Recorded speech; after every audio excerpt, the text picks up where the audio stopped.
আজ আমাদের পরম সৌভাগ্য যে সংকীর্তন রসের আস্বাদন করার জন্য, কথার সময় রিভাব একটু কমিয়ে রাখুন।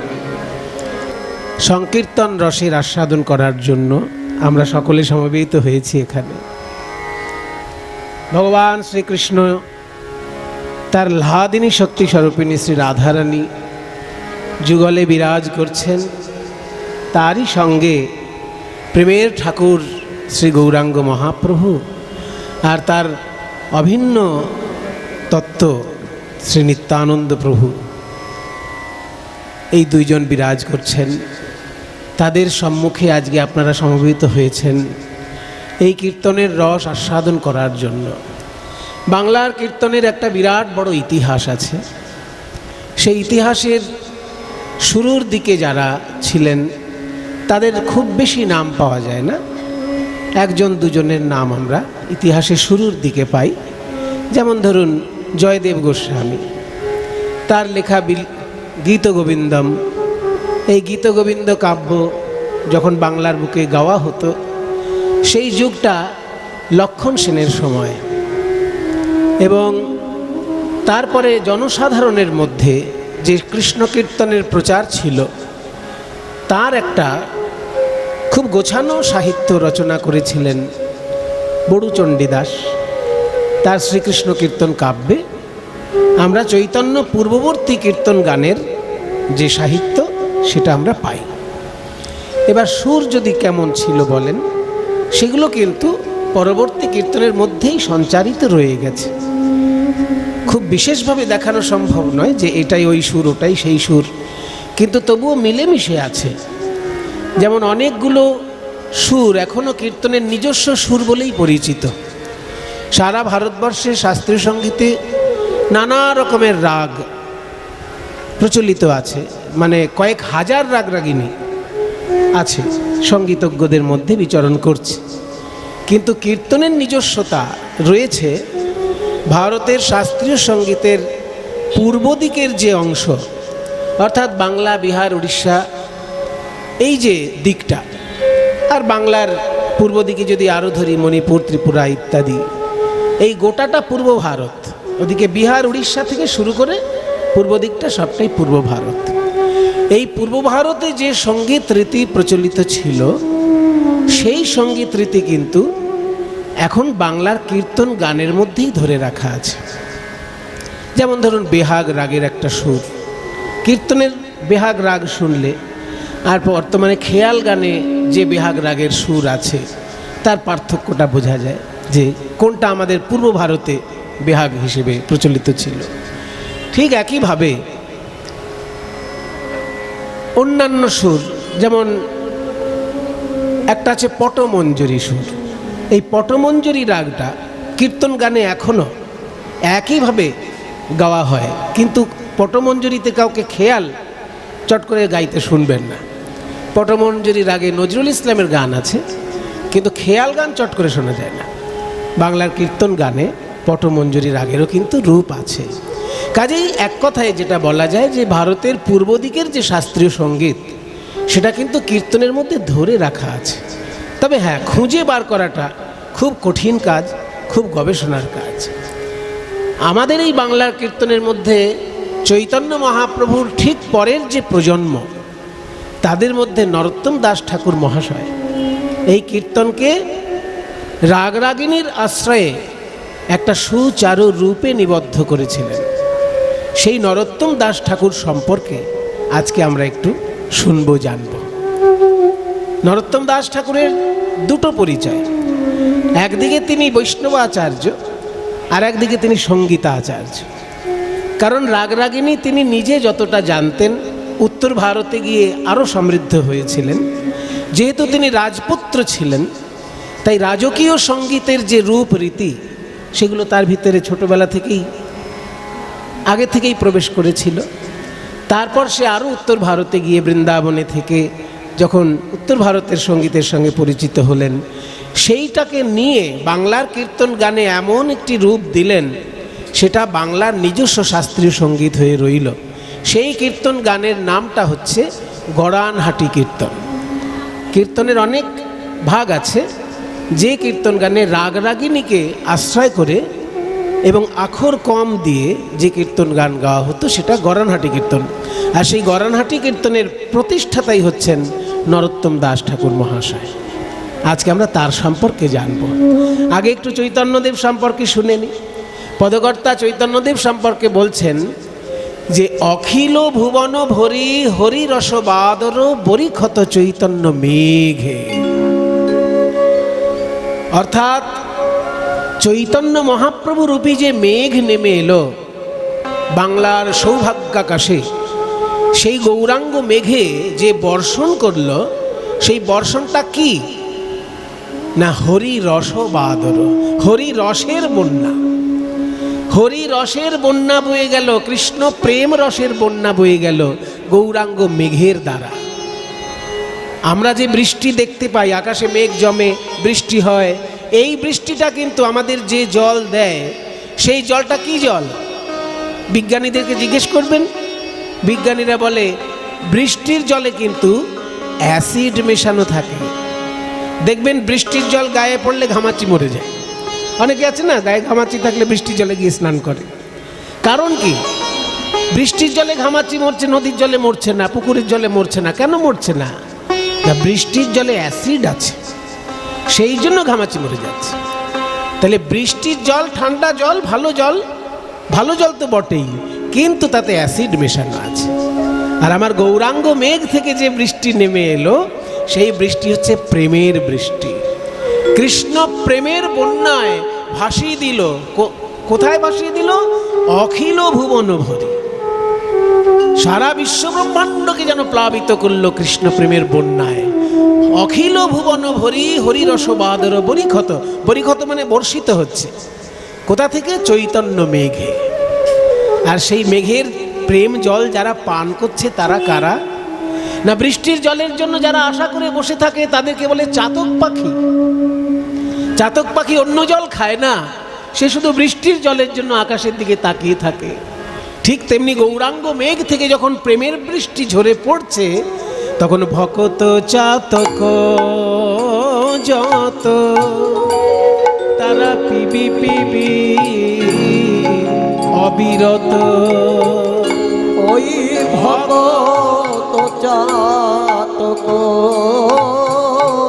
যত প্রেম পিবি পিবি অবিরত। অনুক্ষণ প্রেম ধন মাগে, তারাই অনুক্ষণ প্রেম ধন মাগে। বৃষ্টির জল খাওয়ার জন্য যেমন চাতক পাখি ব্যাকুল হয়ে থাকে, তেমনি ভক্ত চাতক যারা, তারা ওই গৌরাঙ্গরূপী মেঘ থেকে প্রেমের বৃষ্টি পান করছে। আর যত পান করছে তাদের পিপাসা মেটে না, পিপাসা মেটে না। দিবানিশি প্রেম পান করেও পিপাসা মেটে না। দিবানিশি প্রেম পান করেও পিপাসা মেটে না। দিবানিশি প্রেম পান করেও পিপাসা মেটে না। দিবানিশি প্রেম পান করেও পিপাসা মেটে না। পিপাসা মেটে না। একটা দারুণ ছড়া আছে। ছড়ায় বলছে যে কার কি চিন্তা, কে কি চিন্তা করে, তার একটা মজার ছড়া আছে। বলে যোগীর চিন্তা জগন্নাথ, আর ফকিরের চিন্তা মক্কা, ধনীর চিন্তা ধন, আর ৯৯-এর ধাক্কা। একটু বুঝে নিন, বেশ মজার ছড়া তো। যোগীর চিন্তা জগন্নাথ, মানে যোগী সবসময় ভাবে এই যে আমি যোগ তপস্যা করছি, কবে জগন্নাথের রথের দড়ি ধরবো, আমার মুক্তি লাভ হবে। যোগীর চিন্তা জগন্নাথ। আর ফকিরের চিন্তা মক্কা। ফকির বাবা সারা বছর ভিক্ষে করছে, কেউ যদি ১ টাকা দেয়, ফকির বাবা ৮ আনা খায় আর ৮ আনা জমিয়ে রাখে। কারণ জীবনে একবার অন্তত হজ করতে মক্কায় যেতে হবে তাকে। তাই যোগীর চিন্তা জগন্নাথ আর ফকিরের চিন্তা মক্কা। আর ধনীর চিন্তা ধন। যারা ধনী ব্যক্তি তাদের চিন্তা শুধু ধন সম্পদ, আর তাদের অবস্থাটা কি হয়? 99-এর ধাক্কা। মানে ধনী ব্যক্তির 99 কোনোদিন 100 হতে চায় না। যদি 10 লক্ষ টাকা জমে ভাবে আরেকটু হলে ভালো হয়, যদি 10 কোটিও জমে ভাবে আরেকটু হলে ভালো হয়, আর 10,000 কোটিও জমে তাহলে মানে আরেকটু যেন হলে ভালো হয়। বেশ মজার ছড়া নয়? বলছে যোগীর চিন্তা যোগ, যোগীর চিন্তা জগন্নাথ, ফকিরের চিন্তা মক্কা, ধনীর চিন্তা ধন, আর 99-এর ধাক্কা। এইবার অন্যদিকে আসছি কথাটা, ধনী ব্যক্তির যেমন 99 কোনোদিন 100 হতে চায় না, তেমনি প্রেম ধনে ধনী যারা, তাদেরও 99 100 হতে চায় না। কৃষ্ণ প্রেম ধনে ধনী যারা, তাদেরকে কোনোদিন বলতে শুনেছেন যে অনেক নাম জপ করেছি আর আমার দরকার নেই? সে হয়তো লক্ষ লক্ষ নাম জপ করেছে, তবুও সে জপের মালা নিয়ে মনের আনন্দে নাম জপ করছে। হয়তো 100 বার বৃন্দাবনে গেছে, তবু বলছে এইবার সামনে বেরো বৃন্দাবন যাবে। তার মানে কি, সে প্রেম ধনে ধনী, তারও কিন্তু 99 কখনো 100 হচ্ছে না। এটা হচ্ছে ভক্তের স্বভাব, এটা হচ্ছে সাধকের স্বভাব। যদি পরিপূর্ণতা এসে যায় তাহলে আর তার সাধনা হবে না। ওই জন্য 99 বাঁচিয়ে রাখতে হবে, 100 করতে দেওয়া যাবে না। তাই পিপাসা মেটে না, পিপাসা মেটে না, দিবানিশি প্রেম পান করেও পিপাসা মেটে না, দিবানিশি প্রেম পান করে আমার গৌরাঙ্গ মেঘ হতে দিবানিশি প্রেম পান করে, গৌরাঙ্গ মেঘ হতে প্রেম পান করে, গৌরাঙ্গ মেঘ হতে প্রেম পান করে, গৌরাঙ্গ মেঘ হতে প্রেম পান করে পিপাসা মেটে না, অনুক্ষণ প্রেম ধন মাগে। তাহলে এমন একটা মূল্যবান মেঘ, সাধারণ মেঘ থেকে অ্যাসিড জল বৃষ্টি হয়, আর গৌরাঙ্গ মেঘ থেকে প্রেমের জল বৃষ্টি হয়। সেই মেঘের জন্মদিনটা কবে? পদকর্তা বলছেন ফাল্গুনী পূর্ণিমা তিথি, সেই মেঘেরও জন্ম তিথি। ওই ফাল্গুনী পূর্ণিমার তিথি, মেঘেরও জন্ম তিথি। সেই মেঘে করল বাদর, বাদর বন্যায় ভাসিয়ে দিল সেই মেঘ। বন্যা হলে কি হয় বলুন তো? মনে করুন 1 ফুট উঁচু জায়গা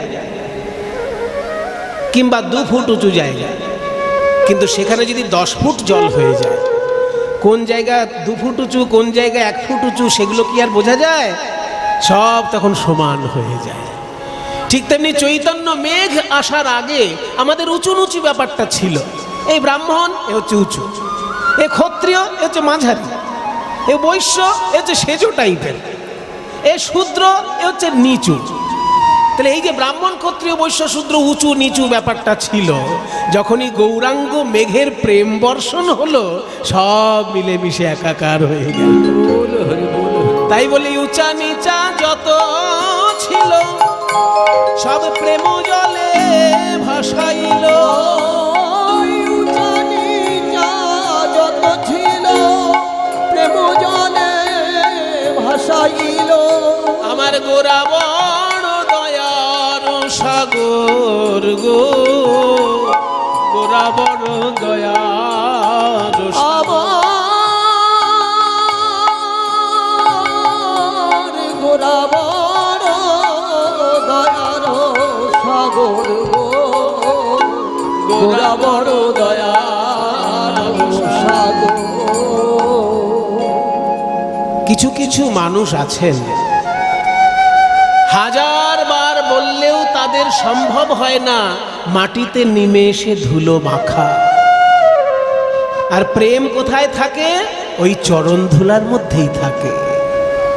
তাই যেহেতু তাদের সম্ভব হলো না নিচে নেমে এসে চরণ ধুলা মেখে প্রেম গ্রহণ করার, তাই মহাপ্রভু কি করলেন?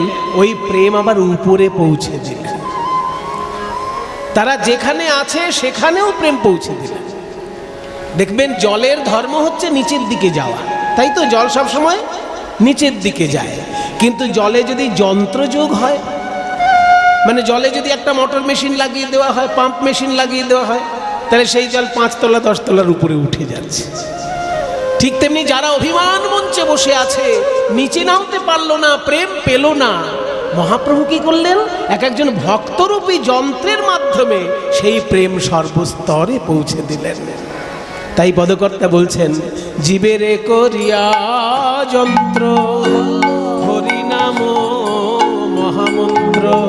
ওই জীবে করিয়া যন্ত্র হরিনাম মহামন্ত্র। দিল ঘরে ঘরে প্রেমের অঞ্জলি গো, দিল ঘরে ঘরে প্রেমের অঞ্জলি গো। পাপি তাপি যত ছিল প্রেম জলে ভাসাইল, বাড়িল গৌরাঙ্গ ঠাকুর আলী। পাপি তাপি যারা ছিল তাদের দু একজন নাম বলুন। পদকর্তা বলছি, জগাই মাধাই পাপি ছিল, তারাও প্রেমে উদ্ধারিল। ওই জগাই মাধাই পাপি ছিল, তারাও প্রেমে উদ্ধারিল। হেন জীবে বিলাবল দয়া গো, প্রভু হেন জীবে বিলাবল দয়া গো। তাই দাস সদা নন্দে বলে, আমি মিছে রইনু মায়া জালে। ও দাস শিবানন্দে বলে, আমি মিছে রইনু মায়া জালে। মহাপ্রভু মোরে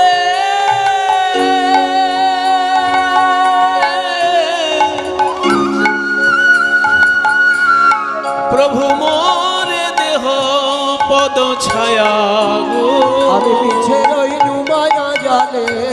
প্রভু মোরে দেহ পদ ছায়া। আমায় চরণ ছাড়া করো না, আমায় চরণ ছাড়া করো না। না না না, আমায় চরণ ছাড়া করো না। চরণ ছাড়া করো না। ওহে প্রাণের গৌর হরি, চরণ ছাড়া করো না। ওহে প্রাণের গৌর হরি, আমি ওই চরণে বিকাইলাম। ওহে প্রাণের গৌর হরি, ওহে প্রাণের গৌর হরি, চরণে বিকাইলা। ওহে প্রাণের গৌর হরি, চরণে বিকাইলা। ওহে প্রাণের গৌর হরি, চরণে বিকাইলা। আমায় চরণ ছাড়া করো না। প্রভু মোরে দেহ পদ ছায়া গো। মহাপ্রভু মোরে দেহ পদ ছায়া। তাহলে গৌরাঙ্গ মহাপ্রভুর মহিমা শুনলাম আমরা। জনসংখ্যা ভারতবর্ষের ক্ষেত্রে আশীর্বাদ হয়ে উঠত যদি প্রত্যেকটি মানুষ নিজের সম্পর্কে একবার সচেতন হতো। আমরা আমাদের সম্পর্কে সচেতন নই বলেই জনসংখ্যা আমাদের কাছে একটা অভিশাপ। কাজেই আমাদের দেশে কিন্তু জনসংখ্যা একটা খুব বড় ব্যাপার। কিছুদিন আগে পর্যন্ত চীনের পরে আমাদের স্থান ছিল, কিন্তু এখন জনসংখ্যায় ভারতবর্ষই সবার আগে। এবং এটা কিন্তু একদিক দিয়ে আশীর্বাদ। আশীর্বাদ কেন? ভারতবর্ষের জনসংখ্যার মধ্যে একটা বড় অংশ হচ্ছে যুব সমাজ। জনসংখ্যা যদি অকর্মণ্য হয় তবেই সেটা ক্ষতিকর দেশের পক্ষে, কিন্তু যুব সমাজ যদি কর্মঠ হয়ে ওঠে সেই দেশটা সোনা দিয়ে মোড়া হয়ে যেতে পারে। ইটালি যেমন, একটা উদাহরণ দিচ্ছি ইউরোপিয়ান দেশ দিয়ে। ইটালি এককালে খুবই উন্নত দেশ ছিল, বিশেষ করে তাদের কয়েক হাজার বছর পুরনো ঐতিহাসিক সব নির্মাণ এখনো সেই দেশে দেখতে পাওয়া যায়। ইতিহাসে, সাহিত্যে, সংস্কৃতিতে রোম সাম্রাজ্যের কথা সবাই জানেন। রোম সাম্রাজ্যের প্রাণকেন্দ্রটাই হচ্ছে ইটালি। রোম সাম্রাজ্য একদিন সারা বিশ্বে খুব নাম করেছিল, তার প্রাণকেন্দ্র হচ্ছে ইটালি। কিন্তু সেই ইটালি আজকে ধুঁকছে। যে কোনো সময় ইটালিতে ভয়ঙ্কর বিপদ নেমে আসতে পারে, কারণ সেখানে যুব সমাজের বড় অভাব। এখন সেখানে বৃদ্ধরা সংখ্যায় এত বেড়ে গিয়েছেন, যে যুব সমাজ খুবই কমতে শুরু করেছে, সেই জন্য ইটালির কিন্তু খুব ভয়ঙ্কর দিন আসছে সামনে, এগুলো গবেষণায় দেখা গেছে। কাজেই যে দেশের যুব সংখ্যা বেশি সেই দেশের উন্নতির সম্ভাবনা বেশি। কিন্তু আমাদের দুর্ভাগ্য, আমরা নানান কারণে এমনভাবে প্রভাবিত হয়ে যাই যে আমরা জীবনটা ঠিকঠাক করে পরিচালিত করতে পারি না। সরকার আমাদের চাকরি দিচ্ছে না, এই অজুহাতে আমরা সব সরকারকে নিন্দা করি, কেন্দ্র সরকারকেও নিন্দা করি, রাজ্য সরকারকেও নিন্দা করি যে আমাদেরকে কাজ দিচ্ছে না। কিন্তু আমরা নিজেরাও যে কর্মঠ নই সেটাও একবার ভেবে দেখি না। আমি নিজে অভিজ্ঞতার সঙ্গে পরিচিত, দেখি যখন চাকরি পায় তার আগে পর্যন্ত মানুষ যে মন দিয়ে পড়াশোনা করে, চাকরি পাওয়ার ঠিক পরে একবার খবর নেবেন তো সে কতটা পড়াশোনা করে। এইটুকু শুধু খবর নেবেন যে চাকরি পাওয়ার আগে পর্যন্ত যে একবারে দিন রাত এক করে মাথার ঘাম পায়ে ফেলে পড়াশোনা করছে, চাকরিটি পাওয়ার পর আর কটা দিন সে পড়াশোনা করছে। তার মানে কি, তার অগ্রগতি কিন্তু ওইখানে স্তম্ভিত হয়ে গেল, অগ্রগতি তার থমকে গেল, আর সে নিজেকে ডেভেলপ করতে পারলো না। এখন শুধু দেশের দোহাই দিয়ে একে তাকে দোষ দিয়ে জীবনটা কাটিয়ে দিল। তাই আমাদের দেশের জনসংখ্যাটা আমাদের কাছে কিন্তু আশীর্বাদ হতে পারে যদি যুব সমাজ যারা অল্প বয়স তারা যদি এখন থেকেই সচেতন হতে পারে। এখন থেকে যুব সমাজকে ভাবতে হবে যে সরকার আমাকে কি চাকরি দেবে, আমি এমন কিছু কাজ করব যে আমি 2-4 জনকে চাকরি দেব। এটা যদি 10 জন ভাবে তার মধ্যে 2 জন তো সফল হবেই, আর 2 জন সফল হলেই বাকি 8 জন তার কাছে চাকরি পেয়ে যাবে। সবাইকে সফল হতে হবে না, ভাবাটা দরকার।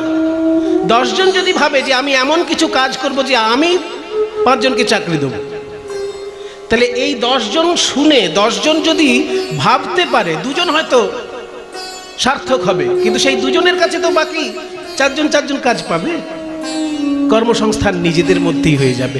কিন্তু আমরা সেটা ভাবি না, আমরা শুধু রাজ্য সরকারকে দোষ দিই, আমরা শুধু কেন্দ্র সরকারকে দোষ দিই, বাবা মাকে দোষ দিই, সমাজকে দোষ দিই, একবারও নিজেরা ভেবে দেখি না আমি কতদূর কর্মঠ হয়ে উঠলাম। তাই আমার শুনে খুব ভালো লাগলো যে মহাশয়ের সহধর্মিনীর বিরহে আমরা সমবেত হয়েছি। সেই মহাশয় রবীন্দ্রনাথের সমকালীন মানুষ এবং রবীন্দ্রনাথের সান্নিধ্য পেয়েছিলেন, বিশ্বভারতীতে তিনি কাজ পেয়েছিলেন এবং তারই সন্তানদের মধ্যে একজন আবার বিশ্বভারতীতে চাকরি করেছেন, তারই আবার মেয়েদের স্বামীদের মধ্যে একজন আবার বিশ্বভারতীতে বর্তমানে কর্মরত।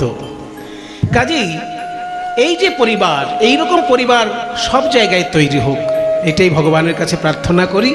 ভারতবর্ষের যে যুব সমাজ, ভারতবর্ষের যে জনসংখ্যা, সেটা যেন ভারতবর্ষের কাছে আশীর্বাদ হয়ে দাঁড়ায়, এটাই আমি ভগবানের কাছে প্রার্থনা করি। যে মা পরলোক গমন করেছেন সেই শিবানী পাতর মহাশয়া, তিনি স্বর্গ থেকে আমাদেরকে আশীর্বাদ করুন। তার পাড়া প্রতিবেশী, তার আত্মীয় স্বজন সকলে সমবেত হয়েছেন তার শ্রদ্ধা অনুষ্ঠানে। আজকে সকলে তার আত্মার শান্তি কামনা করছেন, এটাই কিন্তু তার আশীর্বাদ উপর থেকে নেমে আসবেন, এই প্রার্থনা করি। ভগবানের শ্রীচরণে তিনি অক্ষয় স্থান লাভ করুন, এই প্রার্থনা করি। আর একটা কথা শ্রীমদ্ ভগবদ গীতায় বলেছে, মৃত্যু হয় দেহের, আত্মার কিন্তু মৃত্যু হয় না। যদি আমাদের মা পরলোক গমন করেন, যদি আমাদের বাবা পরলোক গমন করেন, পরলোক গমন করে তার দেহটা, তার আত্মা কিন্তু পরলোক গমন করে না। তার দেহটা ভস্মীভূত হয়ে যায়, আত্মা কিন্তু ভস্মীভূত হয় না, আত্মাই যায় ভগবানের চরণে। আত্মা যদি কর্মফল বাকি থাকে আবার তাকে জন্মগ্রহণ করতে হয়। তাই শ্রীমদ্ ভগবদ গীতায় বলেছে, বাসাংসে জীর্ণানি যথা বিহায় নবানি গৃহণাতি নরোপরাণি তথৈব শরীরাণি বিহায় জীর্ণানি অন্যানি সংয়াতি নবানি দেহি। শ্রীমদ্ ভগবদ গীতা পৃথিবীর মধ্যে একটা আশ্চর্য গ্রন্থ। প্রত্যেকটি সনাতন ধর্মাবলম্বীর বাড়িতে এই গ্রন্থ অবশ্যই থাকা দরকার। আর সনাতন ধর্মাবলম্বী যদি নাই হয়, ভারতবর্ষের মানুষ যদি হয়, তার বাড়িতে একটা গীতা থাকা উচিত। সে সনাতন ধর্ম নাও মানতে পারে, কিন্তু ভারতের লোক তো। যে সনাতন ধর্ম মানে না তারও বাড়িতে একটা গীতা থাকা উচিত, কারণ সে ভারতবাসী। আর গীতা হচ্ছে ভারতবর্ষের দর্শন শাস্ত্রের একটি সমন্বয় গ্রন্থ। শ্রীমদ্ ভগবদ গীতা যদি একটু কেউ পড়ে দেখেন, বেশিরভাগ লোক গীতাকে নমস্কার করে রেখে দেয়, পড়াশোনা করেন না।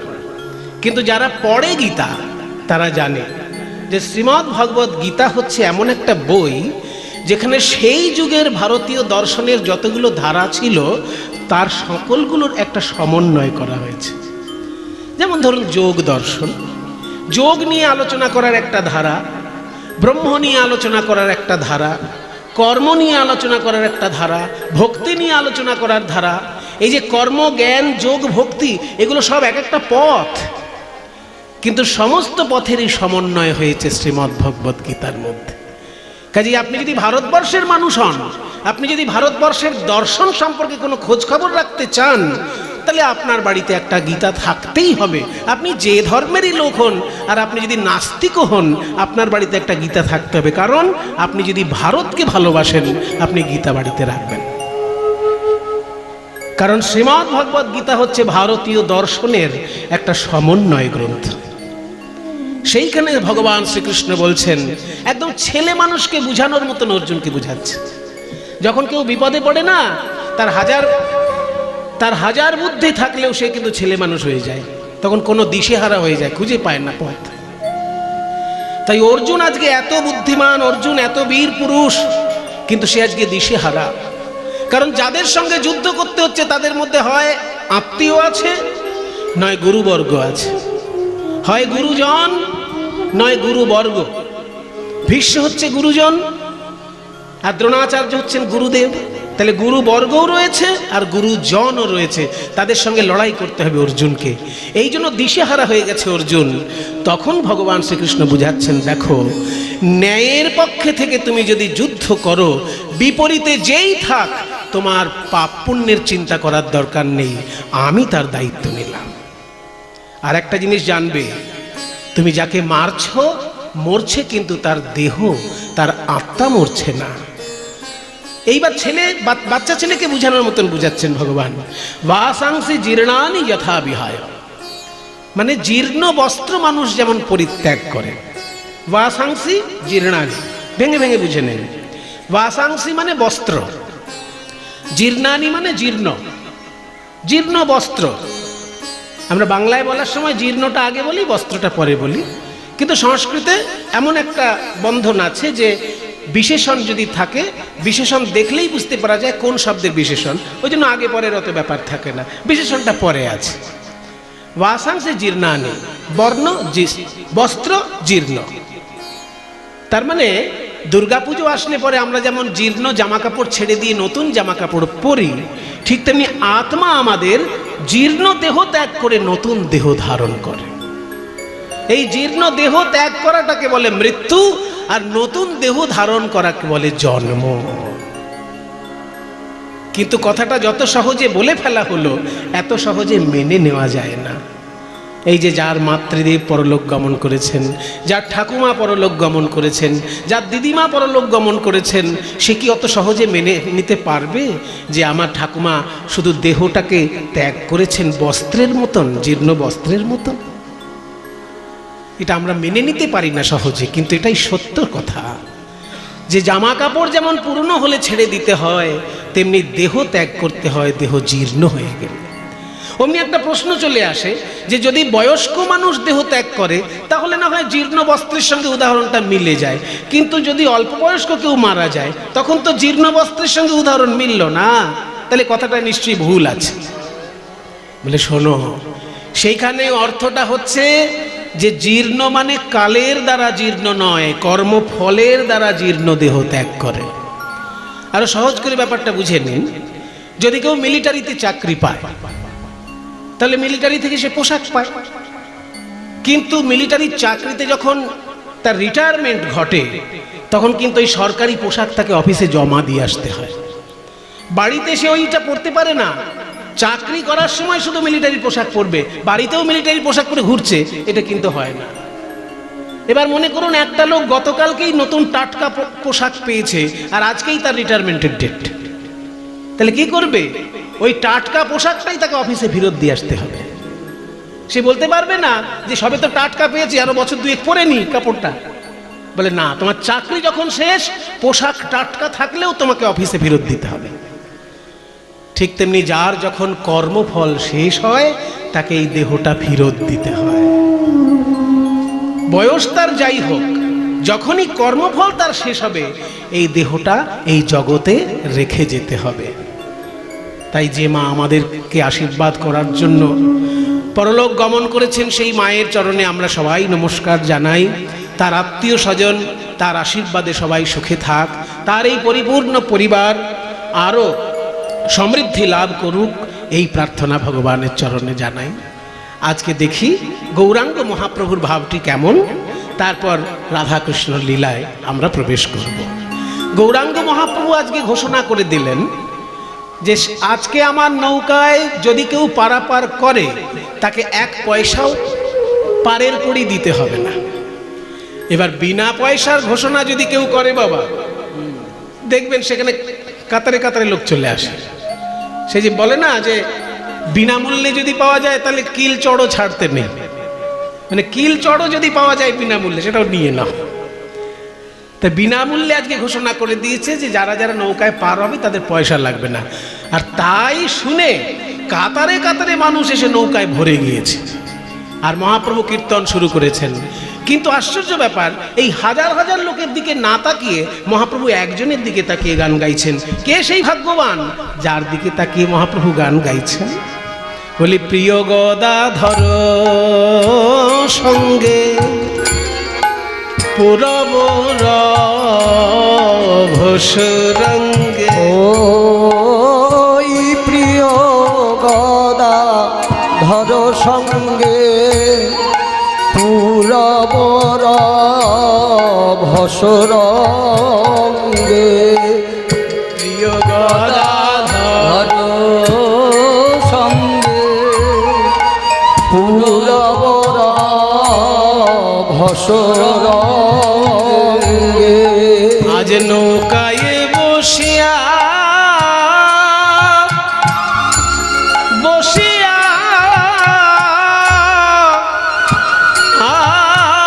করে কেলি। আজ নৌকায় বসিয়া বসিয়া করে কেলি। 50 জনের নৌকায় যদি 100 লোক উঠে যায়, তাহলে নৌকাটার কি অবস্থা হবে বাবা? ডুবু ডুবু হবে না? এবার ওই যে বিনা পয়সার লোভে তো মানুষ ছুটে এসেছে নৌকার উপর, তাই কাতারে কাতারে লোক যখন বসে গেছে, নৌকা তখন টলমল ডুবু ডুবু করছে। আর সেই সময় ছেড়েছে ঝোড়ো হাওয়া। আর মনে করুন যারা নৌকার ধারে ধারে বসে আছে তাদের কি অবস্থা? যেই একবার জল উঠে আসে, ওরে বাবা, ওরে বাবা, ওরে বাবা। যে মনে করুন জীবনে হরিবোল বলেনি, সেও আজকে প্রাণে বাঁচার জন্য বলছে হরিবোল, হরিবোল, হরিবোল। ডুবু ডুবু করে না, তার সঙ্গে বহায়ে বিষমবা। ডুবু ডুবু করে না, বহয়ে বিষমবা। ডুবু ডুবু করে না, ওই বহয়ে বিষমবা। তাই দেখি হাসে গোরা বনমালী, বনমালী, বনমালী। ওই দেখি হাসে গোরা বনমালী, দেখি হাসে গোরা বনমালী। সর্বনেশে কাণ্ড। যদি লোক ভর্তি নৌকা একটি ডুবে যায়, কেউ কি হাসে? সবাই দুঃখ পায়, আতঙ্কে থাকে। কিন্তু আজকে নৌকাটা ডুবে যাচ্ছে দেখে মহাপ্রভু হি হি করে হাসছেন। কিন্তু মহাপ্রভুকে ধমক দেওয়ার মতো তো কেউ নেই। একজন আছে যাকে সবাই পাগলা বলে, কিন্তু মহাপ্রভু তাকে দাদা বলে। তার নাম হচ্ছে নিত্যানন্দ। সবাই বলে পাগলা নিতাই, কিন্তু মহাপ্রভু তাকে দাদা বলে সম্মান করেছে। বাবা, নিত্যানন্দ প্রভুর সঙ্গে গৌরাঙ্গ মহাপ্রভু কিন্তু নারীর টান নেই, কিন্তু ভাবের টান রয়েছে। গৌরাঙ্গের মা বাবা আলাদা, নিত্যানন্দের মা বাবা আলাদা। গৌরাঙ্গের জন্মস্থান আলাদা, নিত্যানন্দের জন্মস্থান আলাদা। নারীর টান কোনো মতেই নেই। একজন জন্মেছে নবদ্বীপে, বাবার নাম জগন্নাথ মিশ্র, মায়ের নাম শচী দেবী, তিনি হচ্ছেন নিমাই পণ্ডিত। আর একজন জন্মগ্রহণ করেছেন বীরভূম জেলায়, এই তারাপীঠের কাছে বীরচন্দ্রপুরে, বাবার নাম হারাই পণ্ডিত, মায়ের নাম পদ্মাবতী।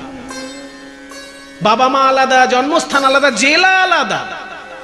নারীর কোনো সম্পর্কই নেই, রক্তের কোনো সম্পর্কই নেই, কিন্তু ভাবের সম্পর্ক। মহাপ্রভুও চায় জগতের মঙ্গল, আর নিত্যানন্দও চায় জগতের মঙ্গল। তাই একে অপরের সঙ্গে ভাই আর দাদার সম্পর্ক হয়েছে। গৌরসুন্দর নিত্যানন্দকে দাদা বলে সম্মান করে, তাই নিত্যানন্দ ধমক দিয়ে বলছে, এই নিমাই দাদা, এই এতগুলো লোককে বিনা পয়সার লোভ দেখিয়ে নৌকায় তুলেছিস, আর নৌকা যখন ডুবু ডুবু তখন হি হি করে হাসছিস। লোকে আমাকে বলে পাগলা নিতাই, আর তোকে বলে নিমাই পণ্ডিত। এই পণ্ডিতের লক্ষণ। গৌরসুন্দর বলছে, দাদা গো, আমি যে কেন হাসছি তা আর কেউ না বুঝুক, তোমার বোঝা উচিত। না, আমি অত বুঝি না, খুলে বল। আমি কেন হাসছি জানো?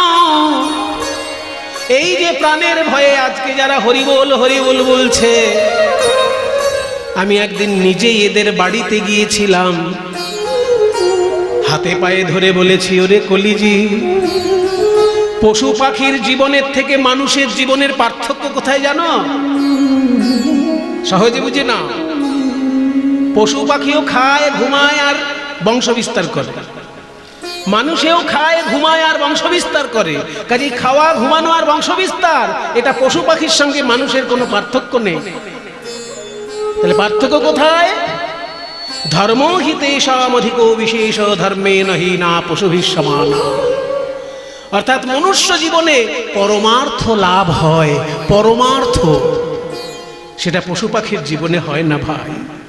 তাই এই দুর্লভ মনুষ্য জন্ম যখন পেয়েছো, দুটি বাহু তুলে বদন ভরে সবাই একবার হরিবোল হরিবোল বলো।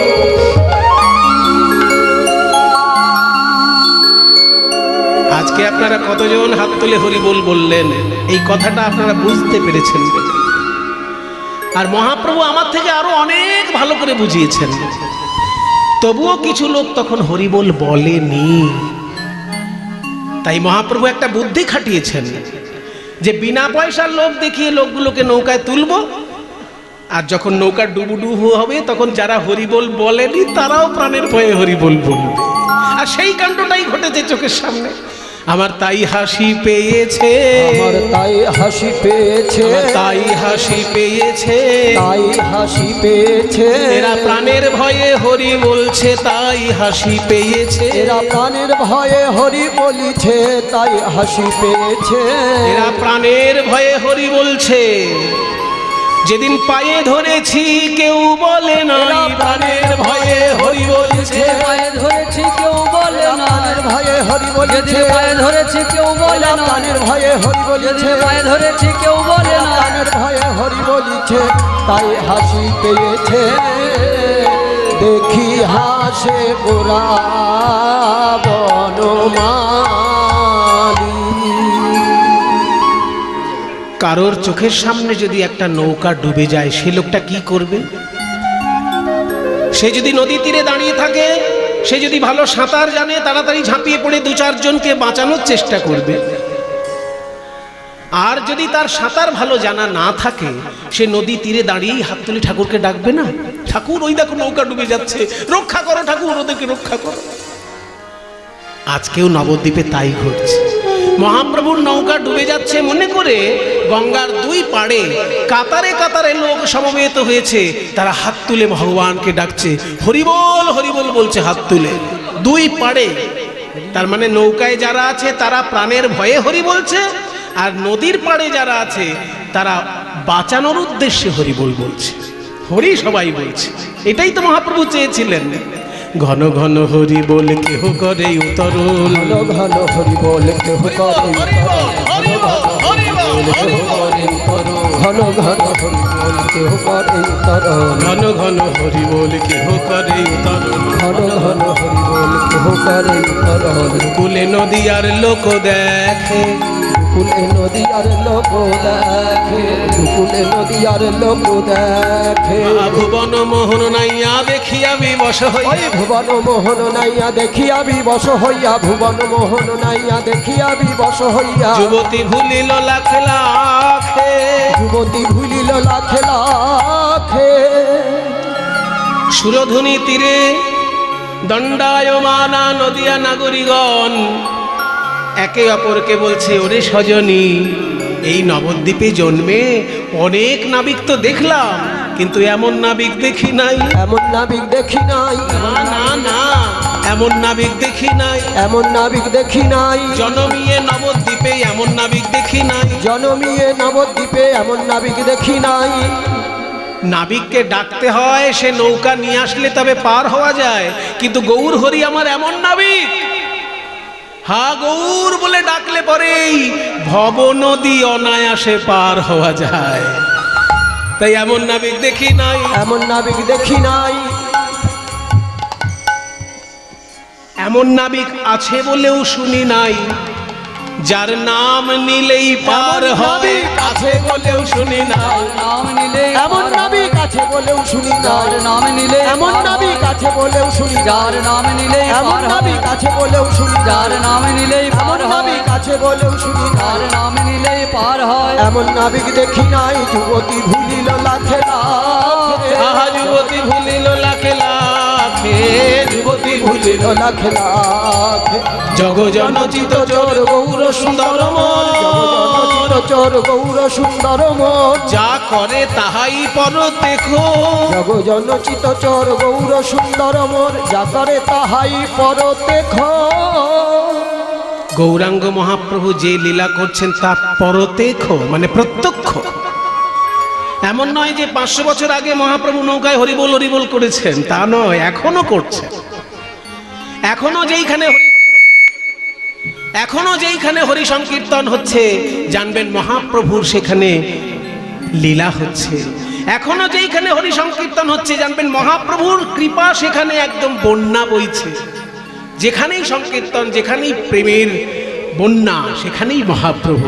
লীলায় আজও তো ঘটে ভাই, আজও তো ঘটে ভাই, যে লীলা করে নদের নিমাই আজও তো ঘটে ভাই, যে লীলা করে নদের নিমাই আজও তো ঘটে ভাই, যে লীলা করে নদের নিমাই আজও তো ঘটে ভাই, যে লীলা করে নদের নিমাই আজও তো ঘটে ভাই। যেই লীলা করে নদের নিমাই ভাগ্যবানে দেখতে পায়, এই লীলা করে নদের নিমাই ভাগ্যবানে, যেই লীলা করে নদের নিমাই ভাগ্যবানে, যেই লীলা করে নদের নিমাই ভাগ্যবানে, যেই করে নদের নিমাই ভাগ্যবানে। লীলা আজও তো ঘটে ভাই, অদ্যাপিও সেই লীলা করে গোরারা, কোন কোন ভাগ্যবানে দেখিবারে পায়। অদ্যাপিও সেই লীলা করে গোরারা, কোন কোন ভাগ্যবানে দেখিবারে পায়। লীলা আজও তো ঘটে ভাই, যা করে তাহাই পরতে খো, যা করে তাহাই পরতে খো। তাই কহে দিন রামানন্দে এহে নয় আনন্দ কন্দে, হে দিন রামানন্দে এহে নয় আনন্দ কন্দে। বঞ্চিত ভাগ্যবান পদকর্তা রামানন্দ বলছেন, চৈতন্য মহাপ্রভুর হরি সংকীর্তনের নৌকায় যারা উঠল, তারা তো ভবনদী পার হয়ে গেল ভাই, কিন্তু আমি যে বড় ভাগ্যহীন, আমি তো মহাপ্রভুর হরিনামের নৌকায় উঠলাম না। আমি যে ওই সংকীর্তনের রস থেকে বঞ্চিত রয়ে গেলাম। বঞ্চিত রহিনু মুই একরে বঞ্চিত রহিনু মুই তাহলে আমরা মহাপ্রভুকে দেখলাম হরিনামের নৌকায় কেমন ভাবে জগৎবাসীকে উদ্ধার করলেন। এইবার চলুন আমরা মধুময় বৃন্দাবনে যাই। বন্দে নন্দ ব্রজ স্ত্রীণাম পাদরেণুমভীক্ষ্ণশ যাসাম হরে কথোদিতা পুণাতে ভুবনত্রয়ম। বন্দে নন্দ ব্রজস্ত্রীণাম পাদরেণুমভীক্ষ্ণ যাসাং হরি কথোদিতা পুনাতি ভুবন। হ্যারো হরে নয়ন ভরে, হ্যারো হরে নয়ন ভরি হ্যারো হরে নয়ন ভরে, হ্যারো হরি নয়ন ভরি। গোপী বল্লভ রাধা মদন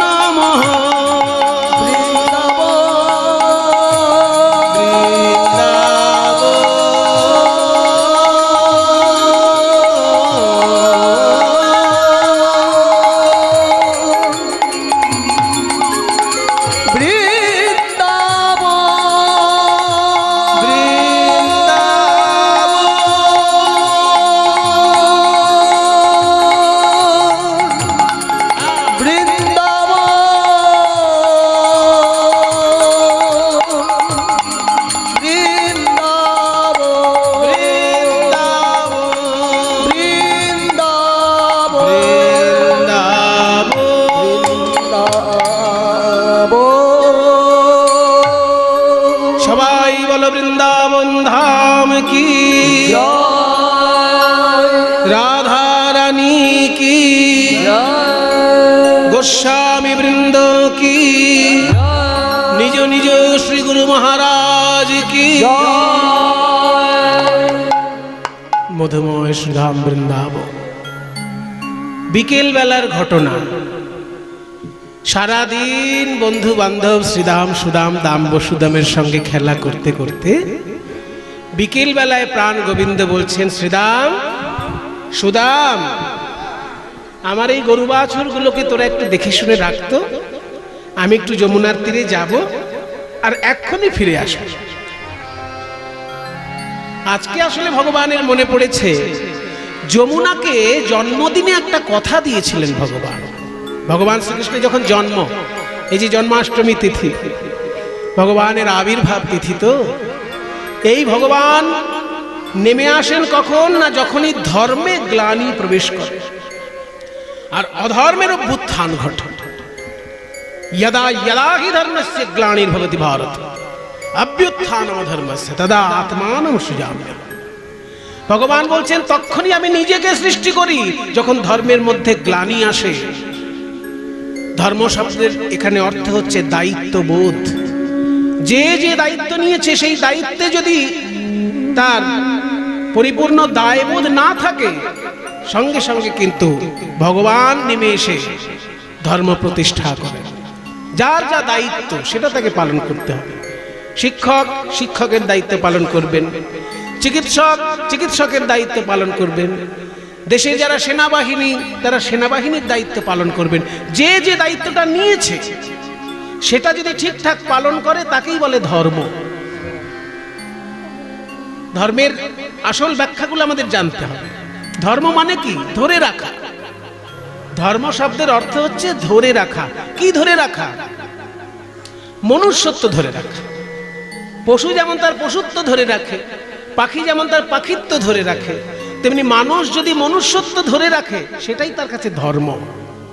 তো মনুষ্যত্ব ধরে রাখা যাবে কি করে? যে যে দায়িত্ব পেয়েছে, যে যে দায়িত্ব নিয়েছে সে সেটা ঠিকঠাক করে পালন করবে। মনুষ্যত্ব আর পশুত্বর মধ্যে পার্থক্যটা কোথায়? শাস্ত্র বলছে যে মনুষ্যত্ব আর পশুত্ব এই দুটোর মধ্যে মূল পার্থক্যটা কোথায় না, একটা পশু চায় যে আমি খেয়ে পরে বেঁচে থাকলেই হলো, আর অন্য কেউ নাও বাঁচলে হবে। যেমন সিংহ একটা ছাগলকে যখন ধরছে, একটা মোষকে যখন ধরছে, সে ভাবে না যে ওই মোষটারও স্ত্রী আছে, ওই মোষটারও বাচ্চা আছে, ওকে ধরলে আমার চলবে না। সেই জন্য সিংহটা ভাবছে আমি আগে খেয়ে বেঁচে থাকি, মোষের প্রাণ যায় যাক, ছাগলের প্রাণ যায় যাক। এইটা হচ্ছে পশুত্ব। কিন্তু মনুষ্যত্ব কোথায়? যে মানুষ সবসময় ভাববে যে আমি যেমন বাঁচবো আমার সঙ্গে আরো 5 জন বাঁচবে। আমি এমন কিছু করব না যে আমি শুধু বেঁচে থাকলাম আর সবাই মরল। এটার নাম মনুষ্যত্ব, যে আমিও বাঁচবো এবং আমার আশেপাশে যারা থাকবে তারাও বেঁচে থাকবে। নিজে বাঁচায় অন্য বাঁচায়, নিজে থাকে মানুষ বলে জানিস তাকে। খুব সহজভাবে বলে দিয়েছেন অনুকূল চন্দ্র ঠাকুর, অনুকূল চন্দ্র, যে ধর্মের মনুষ্যত্ব ধর্মের সহজ ব্যাখ্যা বলছে অন্যে বাঁচায় নিজে থাকে, মানে অন্যকেও বাঁচায় এবং নিজেও বেঁচে থাকে, তার নাম মনুষ্যত্ব। আর শুধু নিজে বাঁচবে আর সবাই মরবে এইটা যারা ভাবে তারা পশু। আর আমি না বাঁচলেও চলবে সবাই বেঁচে থাক, এইটা যদি কেউ ভাবতে পারে তার নাম দেবত্ব। সেটা সবাই পারবে না। ও লক্ষ লক্ষ লোকের মধ্যে একজন হয়তো ভাববে যে আমার যা হয় হোক, অন্যজন যেন ভালো করে বেঁচে থাকে। এটা আবার আরেকটু উপরের ব্যাপার, এটা দেবত্বে চলে গেল। দেবত্বটা এখনই আমাদের সবার দ্বারা সম্ভব নয়, কিন্তু মনুষ্যত্বটা তো আমরা ধরে রাখতে পারি, তাহলেই আমাদের ধর্ম পালন হবে। তাই ধর্মকে প্রতিষ্ঠা করার জন্য ভগবান নেমে আসেন যুগে যুগে। যখন জন্ম হয়েছিল শ্রীকৃষ্ণের তখন যমুনাকে কথা দিয়েছিল যে যমুনায় গিয়ে যুগল মিলন দেখাবে।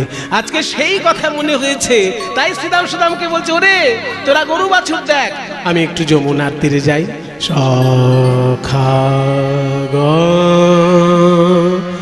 সখাগণ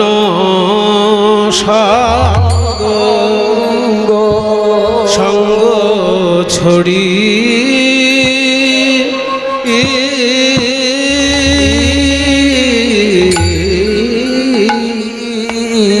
সখাগণ সঙ্গ ছড়ি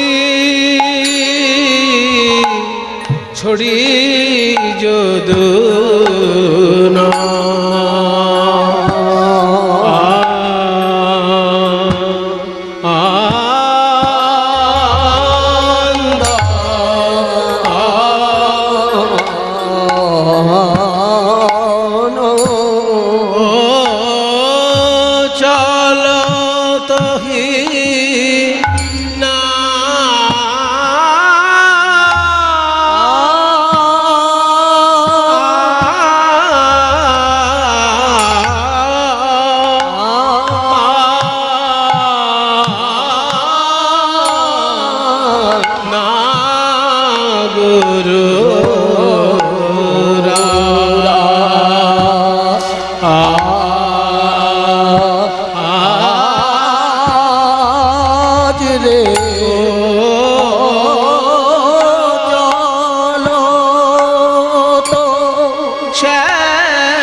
চলিল রে শ্যাম নাগো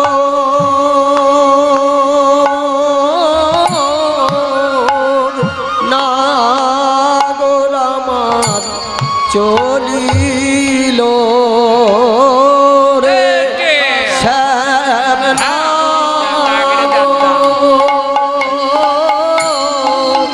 নাগর আমার চলিল রে যমুনার মন বাসনা পুরাইতে নাগর আমার চলিল রে মন বাসনা নাগর আমার চলিল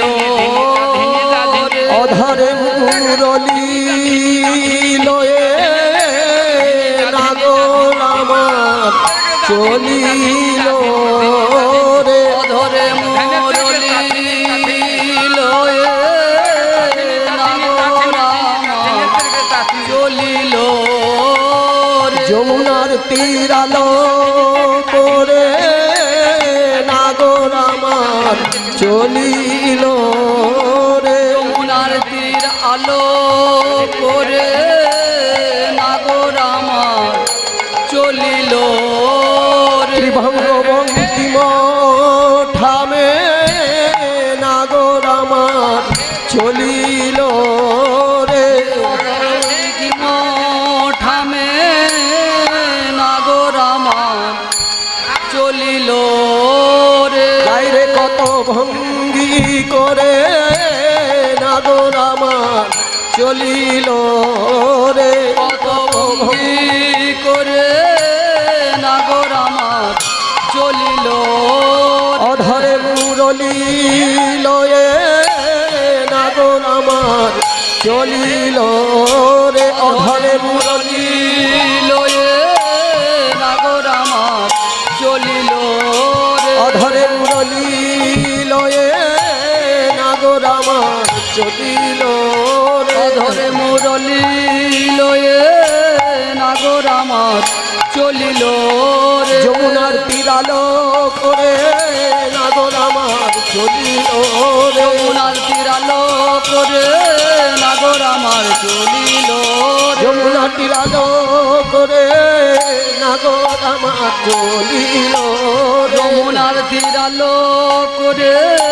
নাগর আমার চলিল রে, যায় কত ভঙ্গি করে নাগর আমার চলিল রে, কত ভঙ্গি করে নাগর আমার চলিল রে, তীরালো করে নাগর আমার চলিল রে, যমুনার তীরালো করে নাগর আমার চলিল রে, যমুনার তীরালো করে নাগর আমার চলিল রে, যমুনার তীরালো করে নাগর আমার চলিল রে, তীরালো করে নাগর আমার চলিল রে, যমুনার তীরালো করে নাগর আমার চলিল রে, তীরালো করে নাগর আমার চলিল রে, করে নাগর আমার চলিল রে, তীরালো করে নাগর আমার চলিল রে, সখাগণ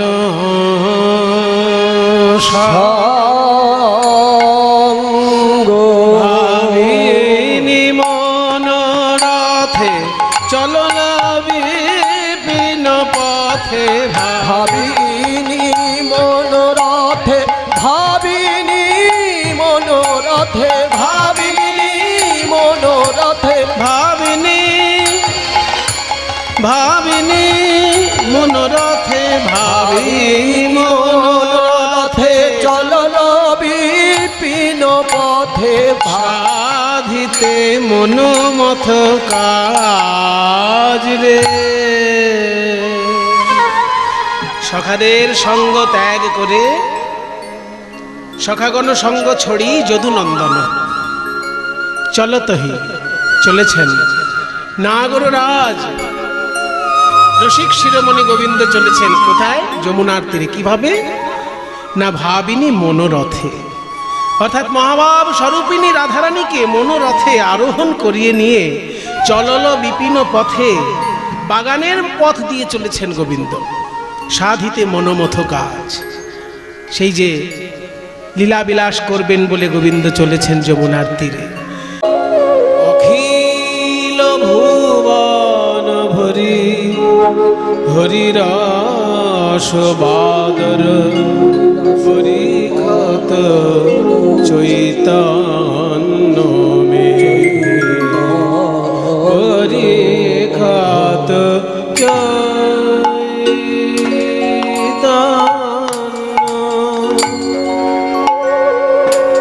চৈতন্য মে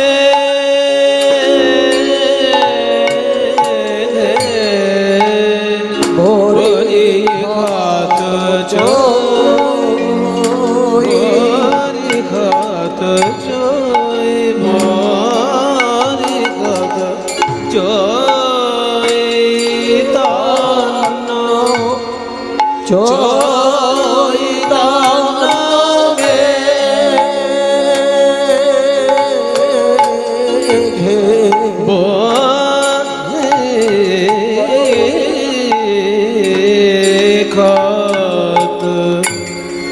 বরিখত বরিখত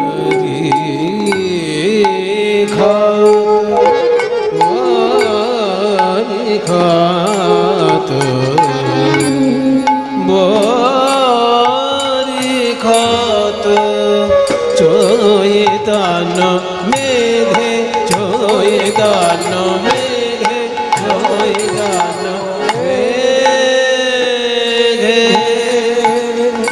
ভাসালো ভাসালো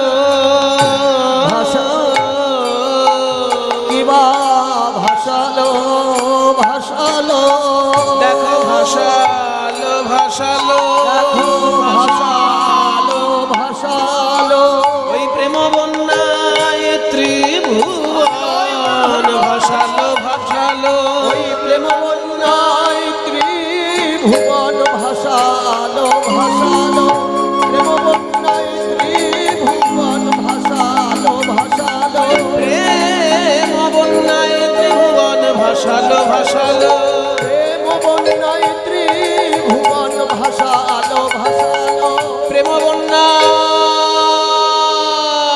ত্রিভুবন আমার সোনার গৌরাঙ্গ মেঘে প্রেম বন্যায় ত্রিভুবন সোনার গৌরাঙ্গ মেঘে প্রেম বন্যায় আমার সোনার গৌরাঙ্গ মেঘে বন্যায় সোনার গৌরাঙ্গ মেঘে বন্যায় সোনার গৌরাঙ্গ মেঘে বন্যায় সোনার গৌরাঙ্গ মেঘে ভাসালো ভাসালো খাত চৈতন্য মেঘে চৈতন্য মেঘে চৈতন্য মেঘে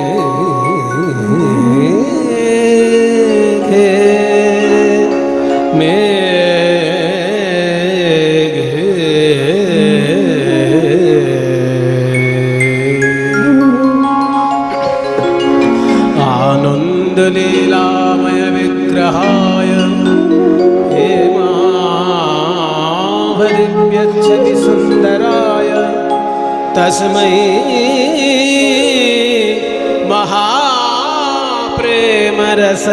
महाप्रेमरसप्रदाय चैतन्यचन्द्राय नमो नमस्ते चैतन्यचन्द्राय नमो नमस्ते चैतन्यचन्द्राय नमो नमस्ते জয় নিতাই। উপস্থিত সকল গৌর গোবিন্দ অনুরাগী ভক্তবৃন্দ, সবার শ্রীচরণে আমার কোটি কোটি দণ্ডবত প্রণাম।